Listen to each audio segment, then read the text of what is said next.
Hi friends, welcome to my channel. ഞാൻ ഇന്ന് dodo പക്ഷിയെക്കുറിച്ചുള്ള കുറച്ച് കാര്യങ്ങളാണ് പറയാൻ പോകുന്നത്. ഇന്ത്യൻ മഹാസമുദ്രത്തിലെ മഡഗാസ്കറിന് കിഴക്കുള്ള മൗറീഷ്യസ് ദ്വീപിൽ വംശനാശം സംഭവിച്ച ഒരു പറക്കാനാവാത്ത പക്ഷിയാണ് ഡോഡോ അഥവാ റാഫസ് കുക്കുലറ്റസ്. വംശനാശം സംഭവിച്ചതും പറക്കാനാവാത്തതുമായ റോഡ്രിഗസ് സോളിറ്റയർ ആയിരുന്നു ഡോഡോയുടെ ഏറ്റവും അടുത്ത ബന്ധു.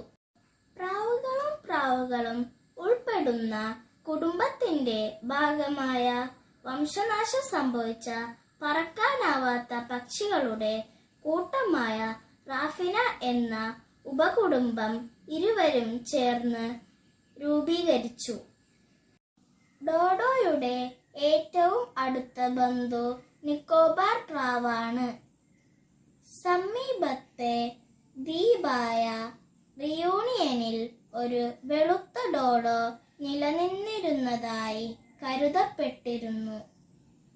എന്നാൽ ഈ അനുമാനം വംശനാശം സംഭവിച്ച റിയൂണിയൻ ഐബീസിനെയും വെളുത്ത ഡോഡോകളുടെ ചിത്രങ്ങളെയും അടിസ്ഥാനമാക്കിയുള്ള ആശയക്കുഴപ്പം മാത്രമായിരുന്നുവെന്ന് ഇപ്പോൾ വിശ്വസിക്കപ്പെടുന്നു. അരയന്നത്തോട് രൂപസാദൃശ്യമുണ്ടെങ്കിലും പ്രാവ് വർഗത്തിൽപ്പെട്ടവയാണ് ഡോഡോ പക്ഷികൾ.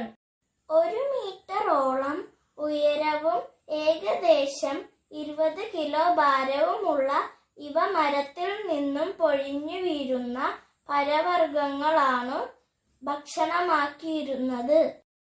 ഇവ പ്രധാനമായും മനുഷ്യന്റെ ഇടപെടൽ കൊണ്ട് വംശനാശം വന്ന ജീവി വർഗങ്ങളെ പ്രതിനിധീകരിക്കുന്നു. റെഡ് ഡാറ്റ ബുക്കിൽ ഇവ ചുവപ്പ് താളുകളിൽ ലിസ്റ്റ് ചെയ്യപ്പെട്ടിരിക്കുന്നു. അപ്പോൾ ഫ്രണ്ട്സ്, അടുത്ത വീഡിയോ ആയിട്ട് വീണ്ടും കാണാം. ബൈ.